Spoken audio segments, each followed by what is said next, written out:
The Mannin Line with Andy Wint.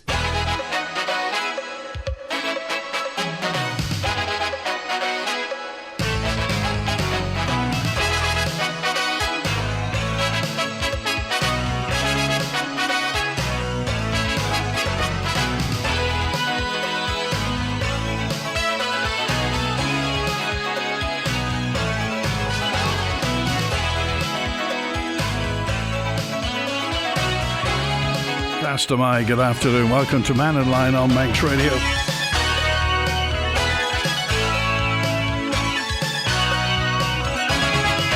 Open line through to 1, so text 166177, WhatsApp same number, email studio@manxradio.com, call 66 13 68.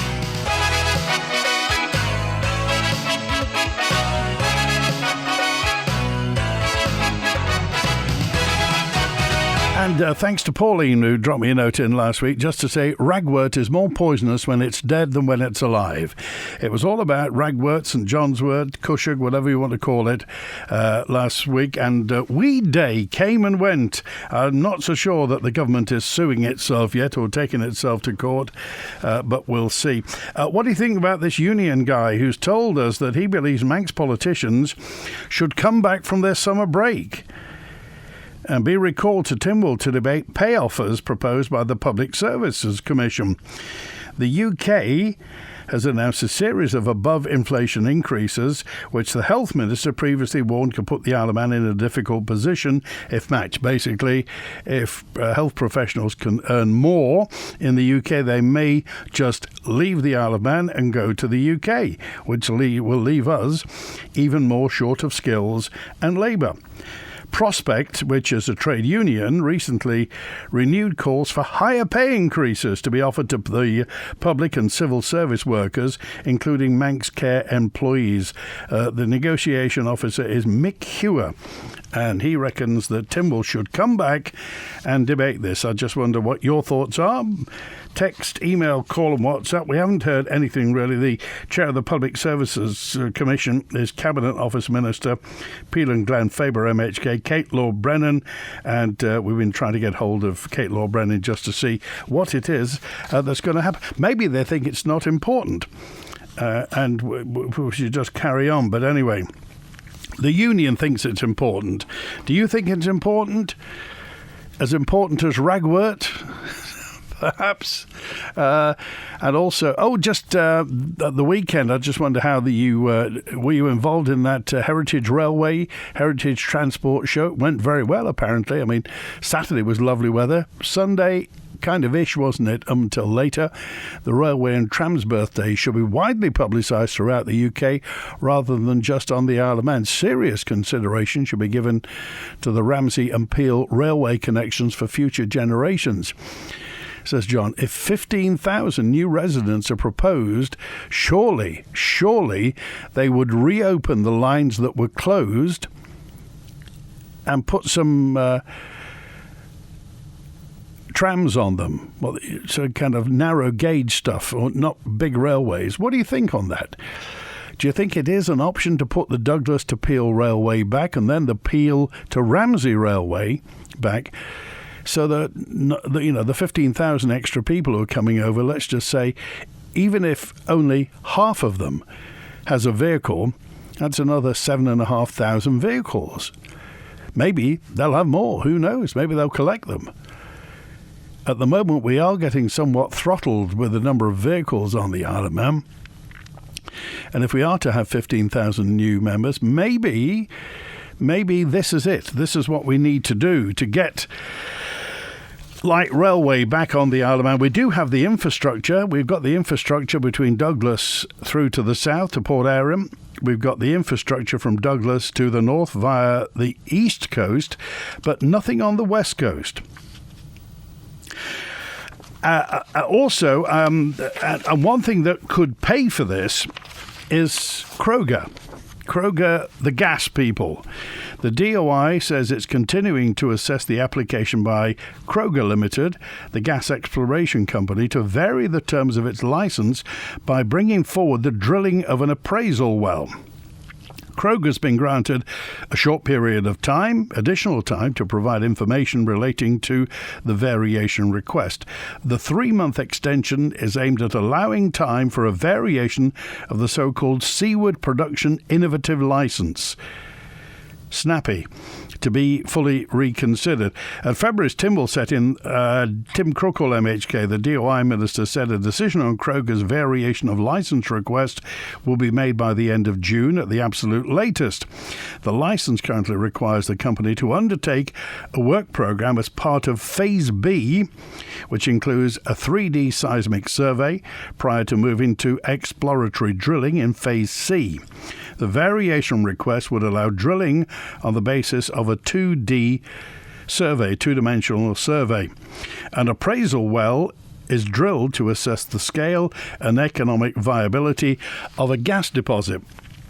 Well, I don't know whether you remember, a couple of weeks ago, Dave Quirk was on, the guy, the Denmark guy, Manx guy who works in Denmark, who's on the Transition Authority, and he reckons it's a dud.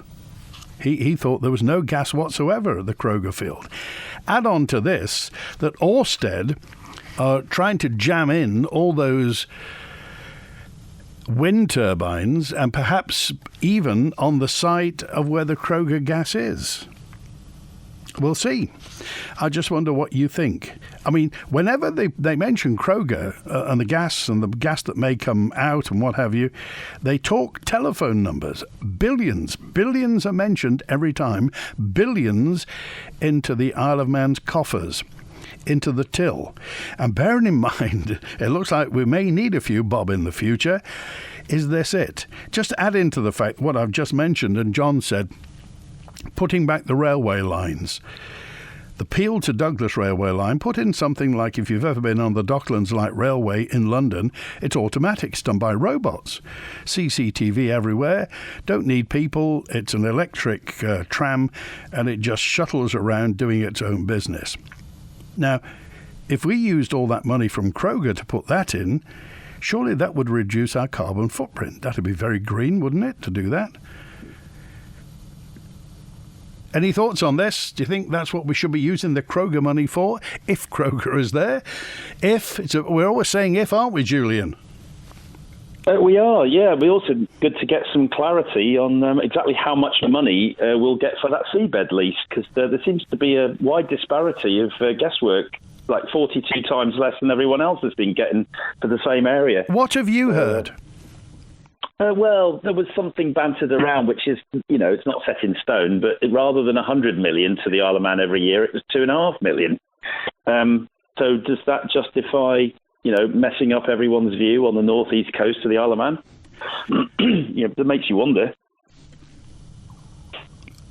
Just a couple of things. I'm going to talk about the UK protest, but just quickly, Southern Swimming Pool are running an early bird trial session at 6 a.m. on a Friday, if anyone's interested.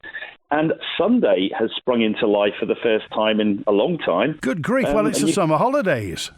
Well, yeah, so you can swim between 8:30 and 12:30 in the morning. Well, that's 12:30 in the afternoon, I presume you mean. Sorry. 8:30 in the morning, 12:30 in the afternoon, yeah. Times aren't that good. No, post-meridian, I think, is the term I should say. Okay, yeah.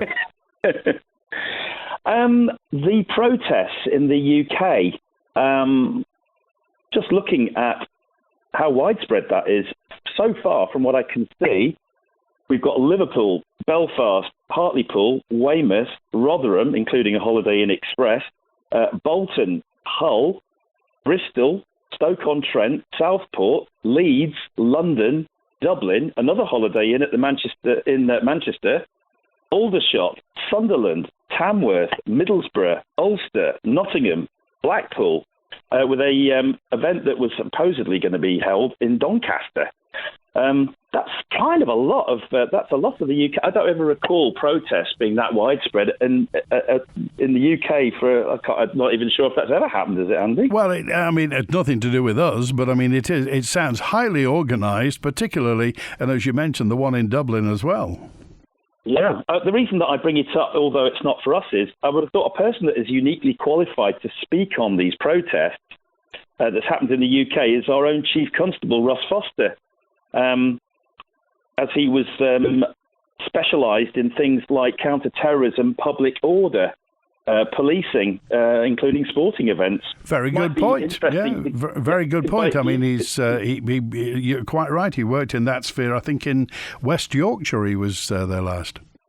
Yeah, absolutely. Yeah, you're completely correct there. I noticed Donna Jones, who is Hampshire's Police and Crime Commissioner, has been vilified for saying that arresting protesters, although obviously the rioters you should, but arresting protesters, including a 73-year-old woman who was stood on her own doing nothing outside Whitehall, is treating the symptom and not the cause of all this. The cause, it seems, being that stabbing of a 17-year-old Axel Ruda Cabana, who somehow, at 17 years old, got from Cardiff to Southport, which is 207 miles away and over a 4-hour drive, stabbed 11 children, of which 3 died, aged 6, 7 and 9, and also stabbed 3 adults who were doing a Taylor Swift-themed dancing in a yoga centre. I think what I understand is he actually lived in Lancashire. I don't think he was zooming up from Wales to there, but anyway. All right, but we'll try and find out. We'll see if we can get a comment from the Chief Constable on the principle of it all, but it doesn't seem to have done anything for Keir Starmer's approval ratings, which appear to have dived down. Anyway, okay, all right, thanks, Julian. Thanks very much, Andy. Cheers. Okay, look at that time, 18 minutes past 12 on Max Radio. Makes you happy to be on the Isle of Man, doesn't it, when you see what's going on there. David's on now. Hi, David. Hi, Randy. Have you enjoyed your cherry cakes yet? I'll be honest with you, David, I'm going to save them for after Mannin Line because I'm looking forward to this. I've got my cherry Jaffa cakes on my desk and they're just sitting there tempting me. Somebody brought them to the car boot sale on Sunday and said, she's a fan of yours, but I'm not to mention who she is, right? So what I'm going to mention too is we had a great time on Sunday anyway, and thanks for the people that helped us. Regarding Governor's Dip there, I went there this morning, so somebody drew my attention to the most photographic place when the Grand Prix is on. And in behind the crash barriers, there are cushions growing nicely. I couldn't get near them because I couldn't get over to get them cut.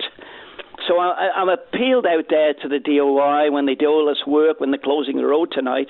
Maybe they should go down there with their secateurs and cut it. But the other thing I went this morning to was the Prom, to look at this monstrous sea wall they're building. And I thought it was on the edge of the railings or towards the railings. But it's about 4 foot back from the railing. So I don't know whether that complies with the planning that was approved for it. And how will the Corby get the sweeper driver up and down on the Prom when there's I know where it is just seems to be funneling people into a smaller space. Well, it is. I'm so embarrassed for people walking the promenade. We've had a nice few days there. There was even visitors down there. And I think, I'm almost sure, but I didn't see the truck they had. Beach buddies were down on the beach and people wandering up and down there. And, you know, their charities and organisations are doing helping out with the beauty of the Isle of Man. But why isn't the government? And can I have a plea out to the governor for the prison too? Is we used to do the community service groups around the island. We use them in Onken a few times, painting, pulling weeds, doing different things. Why can't that happen? And maybe you could invite him in to say what does happen with community service. Does that happen anymore? What does community service involve nowadays? It does, as far as I know, and I'm not an expert on it, but what my time was that there were people who did misdemeanors like being drunk and disorderly, you know, not the real crimes, you know what I mean, not paying alimony and stuff like that, and stupid things, not filling your tax form in correctly or saying you won't do it. But there used to be great people. You know, and I would say they're great people. I remember a fella years ago, and I can't remember his name, from donkeys years ago, who learned to operate a tractor.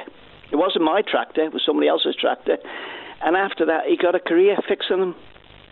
And that's what can happen. I can't figure out, you know, with this sea wall, nobody's yet explained. It's supposed to be there to stop the rocks or the coming over onto the Prom. Is that right? Well, that's the idea, but I can't see it with having a bevel on it. Yeah, what's going to stop them just building up on the other side of the wall and eventually getting to the height of the wall? Well, you don't have to be a brain surgeon, and I don't know why they never tried it. They did a little experiment at Laxey. I don't know what happened there, but maybe you can invite the minister in or the chief executive to talk about what DUI is involved in, what's our priorities for the future. And do they ever listen to people with ideas and views? You just wonder what's going to happen. And I hope that wall looks fairly brutal. I just hope they do some creative with it, either paint it blue or do something just to make it look a bit less obtrusive, because it's going to stick out. There's no, if they try to think that nobody will notice it, then they're hardly going to paint it camouflage green. But what are they going to do? That's going to, and the fear is, and a few people have said to me, the fear is that once that bit's there, they're just going to extend up the Prom. Yeah, and that's the issue. And the embarrassing bit by the War Memorial too is that's well further back to the railings. It'll blend in the future. But the one that's over towards the Palace Hotel and stuff over that way, and the Empress, I'd ask people to go down and have a look. We've even got joggers now actually stopping to let other people walk through, and then when the people walk through, they jog back through. It's so, in the summer months, and, we're attracting visitors, never mind ships. Maybe they won't be able to see the Villa Marina with their telescopes, will they? Anyway. Okay, thanks for the Jaffa case, by the way. Very nice. Well, you're the test, you see. You're the test to see whether the original ones or the cherry ones. I don't like the cola ones, but don't tell anybody. All right, thanks for that. Good to hear from you. Right. Cheers. Now, 23 minutes past 12. Regarding the Ørsted wind farm, by the way, there are consultation days all this week. Tomorrow, at the Santander Work Cafe in Old Market Hall in North Quay in Douglas, midday till 6 tomorrow. They've got the headset on so you can take a look. On Wednesday at the Corran Hall in Peel in Derby Road, 2 till 7. And on Thursday, the Bradder Glen Cafe in Port Erin from 2 till 7. So if you want to see the Ørsted are there, the people who want to put up this giant wind farm on the east coast of the Isle of Man, basically from Laxey right up to Mackle Head, and have a look and see what you think. The wind turbines they propose 300 odd metres, 1,000 feet or so. Have a look, see what you think, tell them, and then come and tell us, would you? Juan's going to be with us now. I think we got Juan on Mannin Line. Hi, Juan. How are you, Andy? How was your Radio Caroline weekend? It was fantastic. We had a packed house at the Mitre on Saturday night, and the Mitre was looking as resplendent as ever. Brilliant. Been a busy weekend across the island, and Peel Carnival in its finest again on Sunday, and just made the parade before the great summer rain came on. It was just in time, and also the Peel motor cars were around, bobbing around. Maybe that's the future. Maybe we should start making those again. Well, I went up to see the display at the grandstand on Saturday, and they're cute little things, aren't they? But few things on the horizon there, a few things to discuss. I'll see how we go. Job of the week, first of all, £7,500 for 2 days a week. Was it 2 days? No, 2 days a month. I got that wrong. For a biosphere officer. The days of austerity for our government, they keep coming out with these jobs, don't they? That's not a bad little pay packet, is it, for 2 days a month? 2,500 for 24 days a year. Well, but we've got no money. £100 a day, that is. Yeah, well, we've got to save that for the runway, haven't we? We can't have that as well. It's difficult times, isn't it? And David Quirk, we'll call him Danish David because we don't want to get him mixed up. Quirky Danish David. Of course, he's going to say that the Crogga's a dud. He's a salesman. He's interested in one thing, and that these guys are all going to say the same thing. So of course he's going to say it's a dud. He's not going to say any different. And you mentioned there about the Crogga, and again I asked this question when I went to the Ørsted meeting last time, and this seabed license agreement was signed in 2015. So they say, well, things have changed, prices have changed since then, but it was signed in 2015. So I think tomorrow afternoon I'll probably go down to Santander Cafe and ask a few more relevant questions, just so as I can get in-depth on that. Do you think the people from Ørsted quite understand what they're proposing for the Isle of Man? To quite understand or don't care? Well, let's be generous of spirit, and let's say that they don't quite understand the impact it's going to make and the noise that people on the Isle of Man can make about things they don't like. Well, let's hope that the people actually do make a noise. And like I've said before, go down to these places and put the Oculus on and make your own mind up. I've seen a few comments of people that have done that now, and they're absolutely astounded by the size of these things. And it really is. I mean, and these people obviously don't care about the aesthetics and the views of the Isle of Man. They're just out to sell a product. Well, I just wonder whether and remember, I don't want to invoke any type of class division here, but on the east coast of the Isle of Man, there are some fairly expensive houses. Let's just take Clay Head for the moment. I just wonder whether the inhabitants of Clay Head and Clay Head Road would like those enormous things in their eye line. And again, we've not heard anything from the astronomers. I'm amazed that the astronomers haven't talked about the fact that we're going to have all those red lights in the sky on the east of the Isle of Man, and looking for stars is going to be fairly pointless.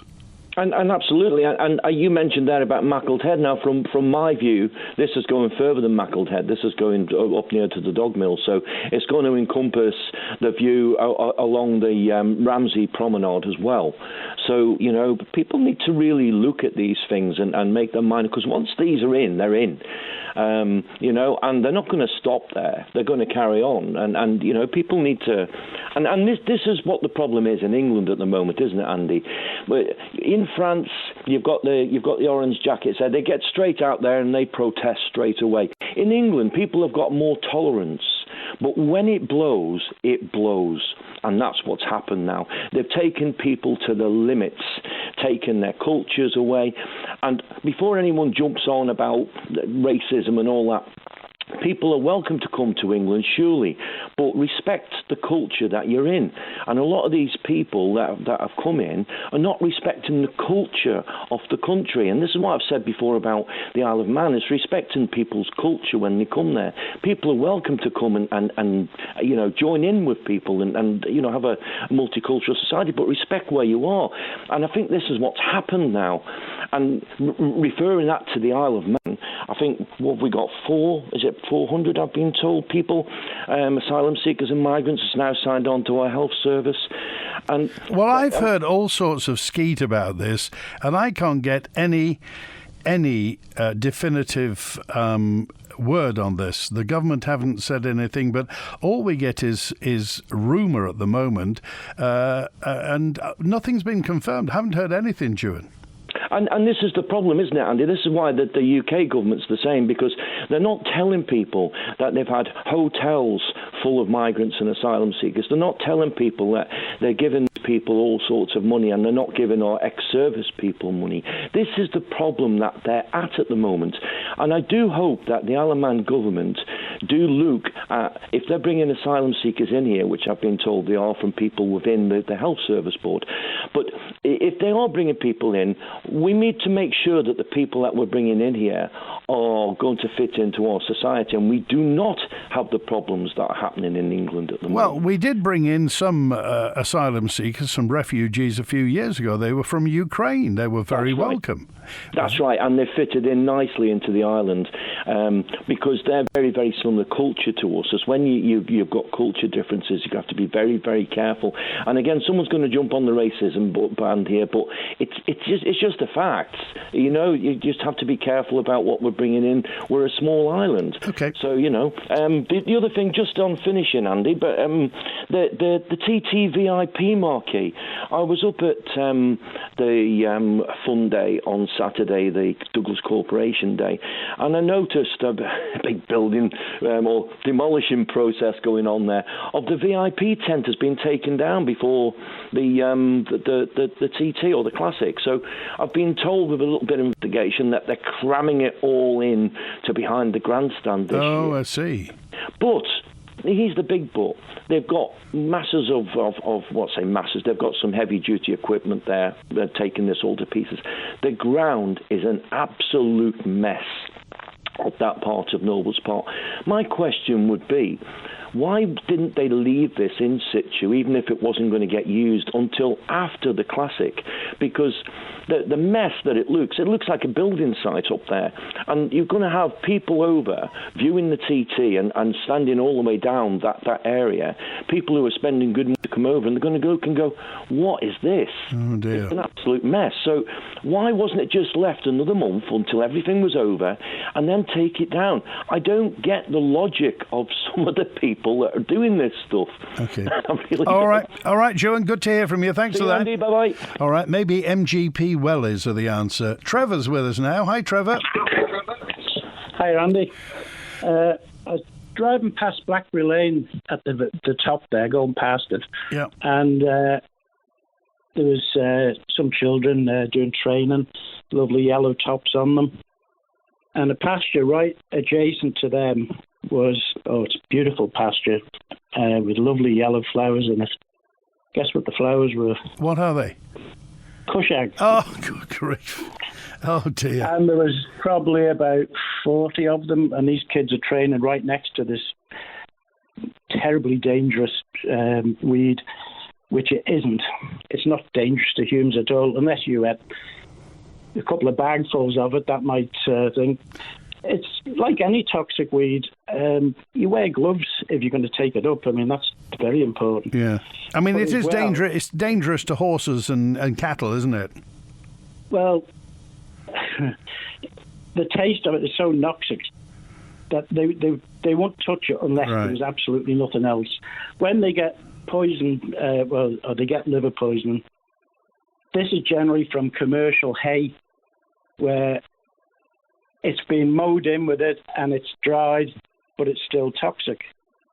In a field, a horse, a cow, sheep, goats, they will avoid it because the taste is awful. It's not harmful to human. A human would have to eat buckets of it for it to do any damage. Yeah, and as you say, the taste is wouldn't lead anybody to do that anyway. You wouldn't. And reading up on it is like an inquisitive puppy might chew on it, but it would only do it once because the taste is so noxic.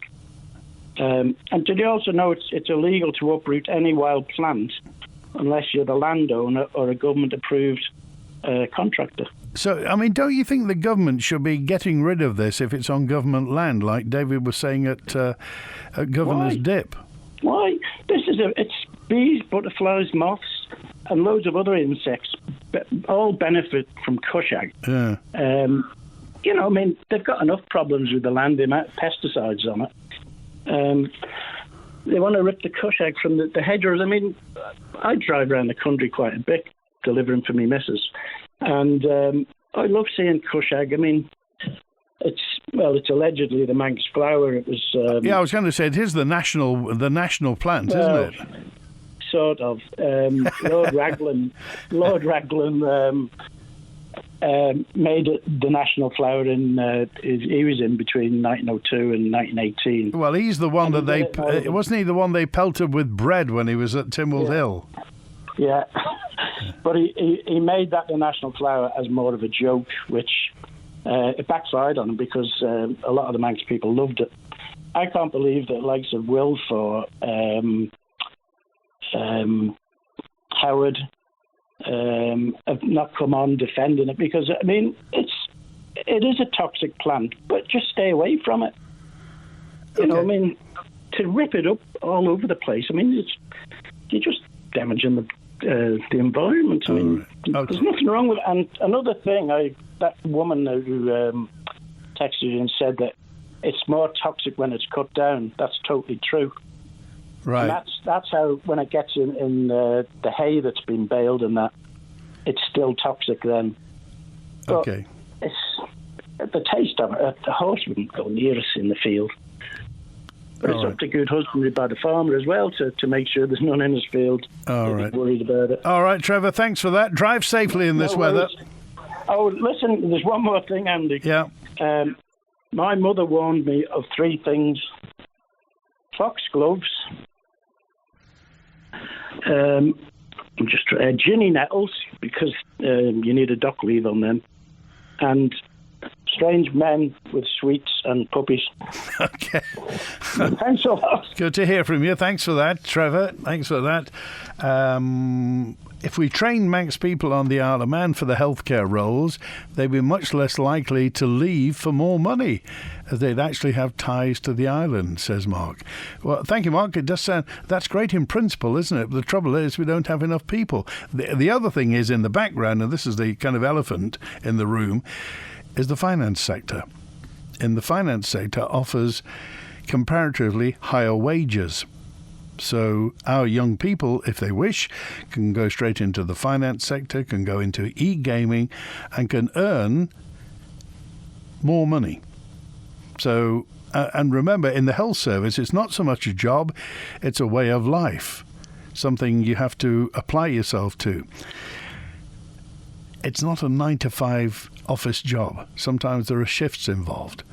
So what do we do? I don't know how you square that sort of circle, but text, email, call and WhatsApp. We were in the Wirral a couple of weeks ago. They had a lovely sea wall built in a wave design. I wonder if anybody's looked at ideas for sea walls before starting this. Certainly, so far, the one at Douglas Promenade looks very austere, says Margaret. Agreed, Margaret. And Howard's with us. Hi, Howard. Hello, Andy. Just listened to David there before, but I'm Julian. Can I just say with Julian, one day I went up to my own doctor, the GP, and I was an hour waiting. And when I finally got in to see her, she said, "I'm very sorry for the delay," she says, but the previous patient or previous person had to get an interpreter in because she was Russian and they couldn't speak a word of either English or the doctor obviously couldn't speak Russian. So that was an hour's wait I had in the clinic while this particular person was in seeing a doctor. And as I say, well, if you do that and you go to Spain or somewhere like that and you have to have an interpreter, you have to bring the interpreter in. It's not provided for you. Is that so? But, yeah, I was a full hour more, and the doctor, she was lovely, and she apologised profusely. She said, but I had a lady and my previous person in, and I'm just repeating myself now, and she said she couldn't speak a word of English, and they had to wait and bring an interpreter in, and she said she was Russian. So it doesn't bode well in that sense. But going back to what I was coming on originally for, and David talking, I think with David, about the sea wall. Yeah. I may refresh your memory, but did the Douglas Council not ask and put forward a fairly serious lump of money for artists to present their work to be able to decorate the sea wall? Yeah, I think I recall that. Tens of thousands of pounds to submit their work so to be able to decorate the walls. And if that's the case, it's going to look like graffiti all the way along the promenade. No harm to whatever them, but anything of that ilk will only encourage further graffiti. And, a wall like that, if they've done it in a patterned mould on the wall, then it will just darken down naturally. But if people are going to put artistry there, painting, etc., that's going to fade and it's never going to be replaced. And it will only over a period of time become objectionable. And as I said, what suits one person doesn't suit another. And I don't know whether it was 40,000. It was a big, serious lump of money they were talking about. I'm just trying to find, I think it was a note, it was actually last year, and it said that the wall itself will be constructed from cast in situ reinforced concrete and is set to have decorative surfaces that mirror the features of the existing concrete pillars and artwork panels showcasing the work of local artists. Yeah, exactly. But does it say how much they were going to spend on that? That was in addition to the money that the DOI are spending on constructing the wall. And you were talking about a serious amount of money that could be spent elsewhere. The town is looking tired, but you can still do lots of bits and pieces around it and help to tidy up.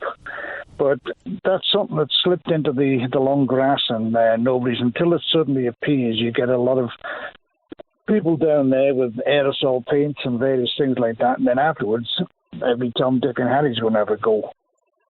Yeah, somebody's just texted in while you're on, Howard, and just said, surely, if Howard's GP, if you have a smartphone or a computer with Google Translate, it will help with foreign patients.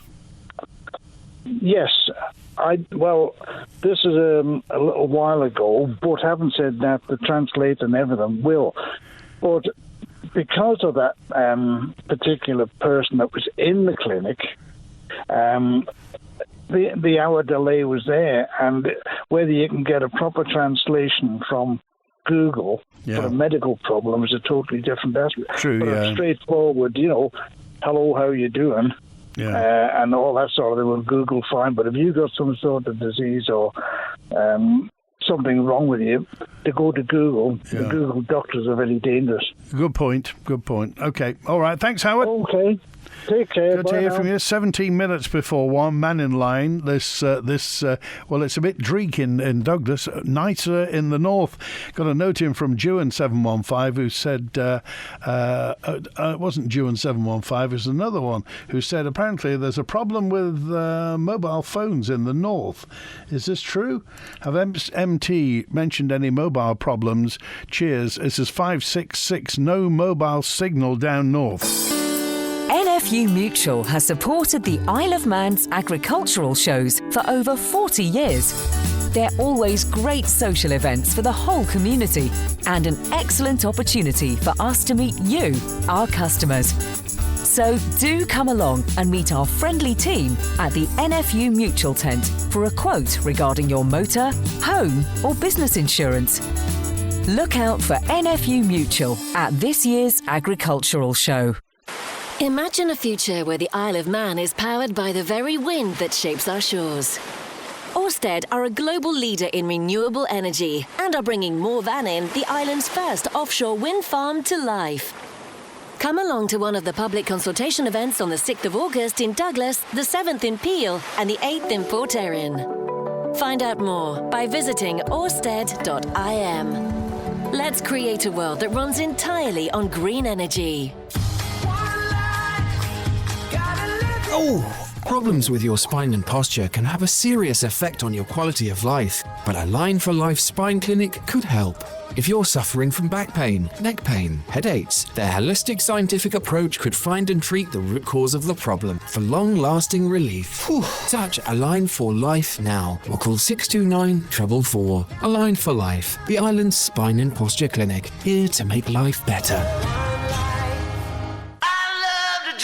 Drive smarter, drive more reliable, drive a great deal at Mannin Motors. With a superb range of cars for every budget, always available. And if we don't have it, we'll source it. Plus, servicing, valeting and prestige detailing too. Mannin Motors, Richmond Hill, Douglas. Find us on Facebook or call 420 420. That's 420 420. Drive a better bargain at Mannin Motors.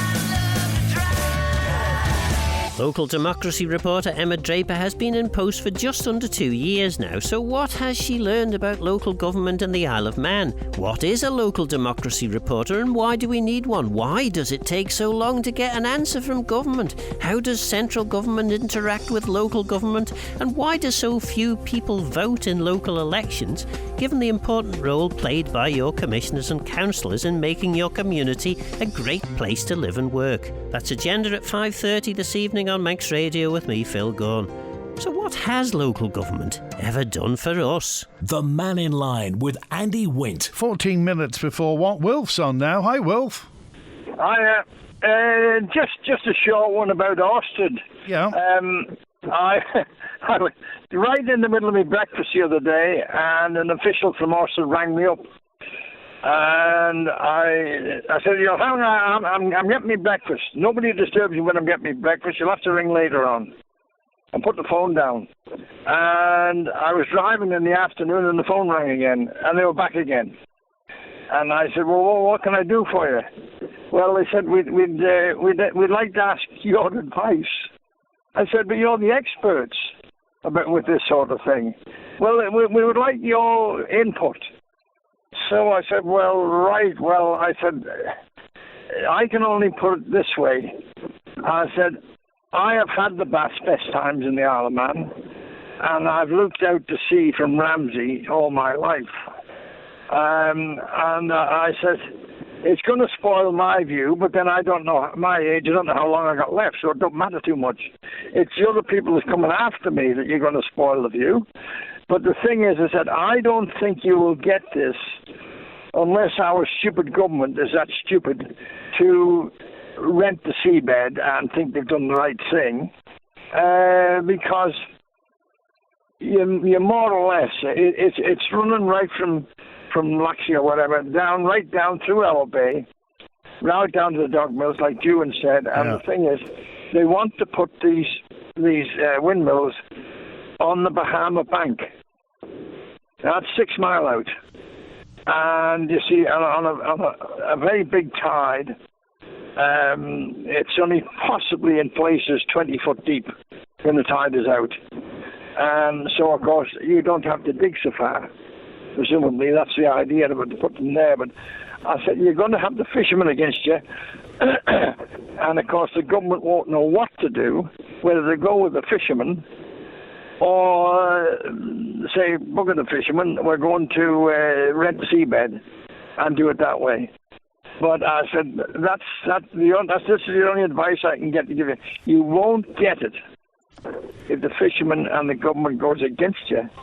You're only going to get it if the government, gets greedier than they are now and wants to rent the seabed to you. That's the only way you're going to get it. How did they get your phone number, Wilf? Well, you tell me, because I don't know. So how did you leave it with them? What did they say when you'd punctured their little balloon? Oh, I didn't think I punctured the balloon. I told them the truth. Well, they just said thank you very much for your input and all the rest of it, and we will carry on as we are and have a few more meetings and see what happens. But obviously, they're there for it's big money, and they had a meeting in the courthouse in Ramsey, I don't know, a week ago or so, and they were right into it. You know what I mean? Giving away gifts and all the rest of it. Yeah. And sort of asking people's advice then, you see. But they didn't ask me my advice then. But I signed a paper there. I wasn't too concerned about it. I just, put a few answers and questions paper it was. And I signed that and give that back to them. But obviously, they must have got my number from there or whatever. Yeah, I mean, Wilf, there's a chance. I mean, there's a possibility of this, that the Ørsted thing may be the answer to our prayers. It may be that they're going to rent the seabed for, tens, hundreds of millions of pounds, and it will just be a compromise we have to deal with. Well, I did say that there is one way that you just might possibly win, as what I've said before in the past. you people have got to sort out how many windmills it would take to run the Isle of Man. And then you ought to put them up, you ought to maintain them, and then you probably get whatever seabed you want, the whole lot for nothing if you want it. As long as we get free electric. And of course the people will go with that. They won't mind looking at the windmills if they're going to get free electric. And what did they say when you said that? Well, they said, well, that is a possibility. We can look into that. But of course, that's what it's like. I'll go look into it. You see, there's an old saying which I remembered from way back, which suits the government very well. Which is now let's see how it go. Oh well, there you are now. You say, what can you do? Well, you wouldn't know, would you? See, and that covers everything. Right. That's a good answer for any politician. You can tell me, Wilf, where was the Radio Caroline ship anchored? Was she on Bahama Bank or nearby? Just inside. Right. And inside, Bahama Bank was outside. She was just inside. Right, because we had to do it. Straight in line with in the middle of our promenade, if you like. Yeah. But if you went down the point of there and looked, it looked like the same distance because our bay is a half round.